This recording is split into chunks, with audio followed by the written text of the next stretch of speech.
चलिए question number 8 यहाँ पे क्या बोला गया है बेटा, देखिए क्वेश्चन को अच्छे से रीड करिए। बोला गया है 6 सेंटीमीटर व्यास, 6 सेंटीमीटर अर्धगोला। अर्धगोला के बारे में आप जानते हैं, गोला दो प्रकार के हमने गोला के बारे में पढ़े हैं। जैसे पृथ्वी पूरा गोला है तो कटोरी जो है हमारी आधे गोले का बताते हैं। का आयतन निकालना है, क्या निकालना है? आयतन। फॉर्मूला आपको पता होना चाहिए, क्योंकि ये जो चैप्टर कौन सा है, ठोस आकृतियों के पृष्ठीय क्षेत्रफल एवं आयतन वाले चैप्टर से क्वेश्चन दिया गया है। और ये जो है 3 नंबर के लिए पूछा गया है। इसमें टोटल कितने नंबर के आएंगे? आपके 8 नंबर के आएंगे, जिसमें से 1 नंबर का, 3 नंबर का और एक 4 नंबर का, इस प्रकार से नंबर बटे हुए हैं। तो इस चैप्टर को अच्छे से पढ़नेंगे, एक ही चैप्टर है। तो यहाँ पे देखेंगे तो 6 सेंटीमीटर व्यास वाले आधे गोले का, अर्धगोला मतलब हेमिस्फीयर का आपका क्या निकालना है? वॉल्यूम निकालना है।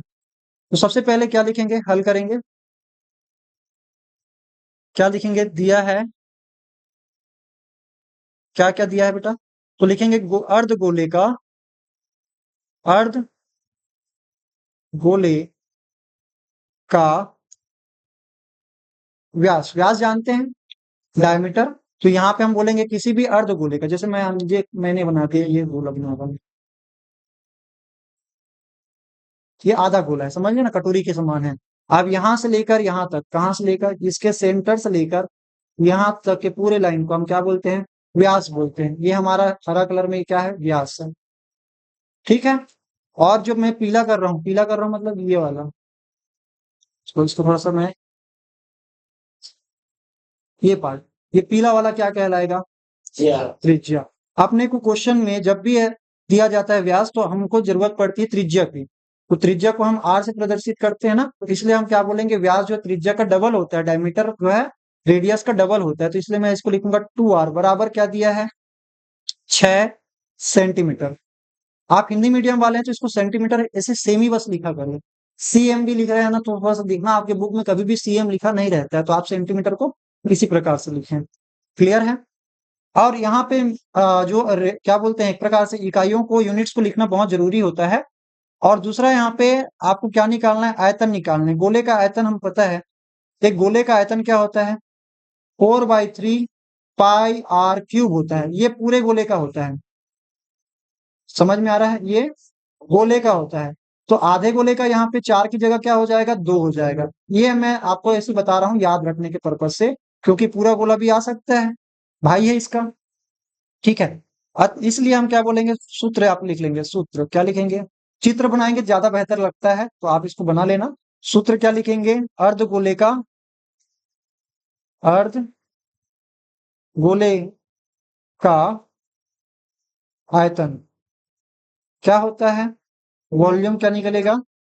तो लिखेंगे क्या, यहाँ पे देख लेना व्यास है तो आप त्रिज्या बराबर क्या लिख सकते हैं? इसलिए त्रिज्या आर बराबर क्या बोलेंगे? आधा हो जाएगा, यानी कि 3 सेंटीमीटर। क्लियर है? तो इसलिए बेटा वॉल्यूम कैसे निकालेंगे? आयतन, आयतन निकालने के लिए हम बोलेंगे 2/3 पाई आर क्यूब।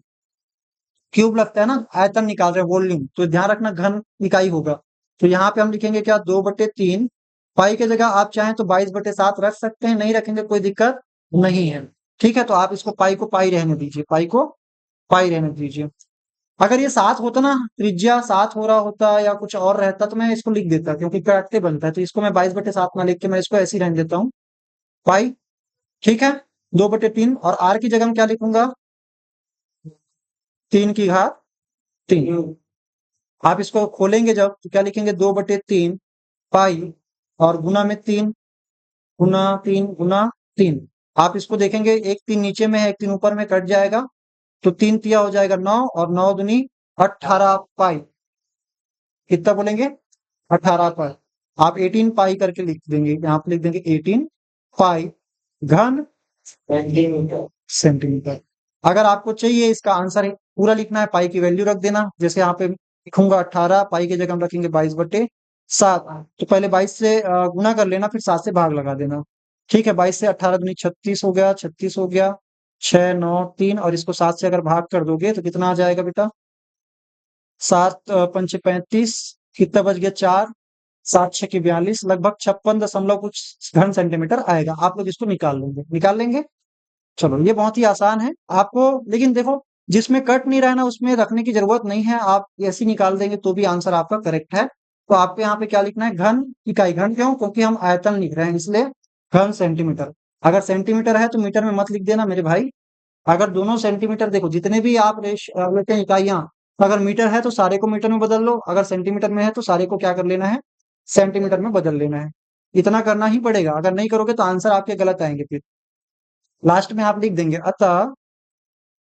अगर ये निकल आता है तो आप इसको जरूर से एक बार इस प्रकार से पैक कर देना। अतः अर्धगोले का आप लिख देंगे पूरा पूरा, अर्धगोले का आयतन क्या है, 18 पाई घन सेंटीमीटर है।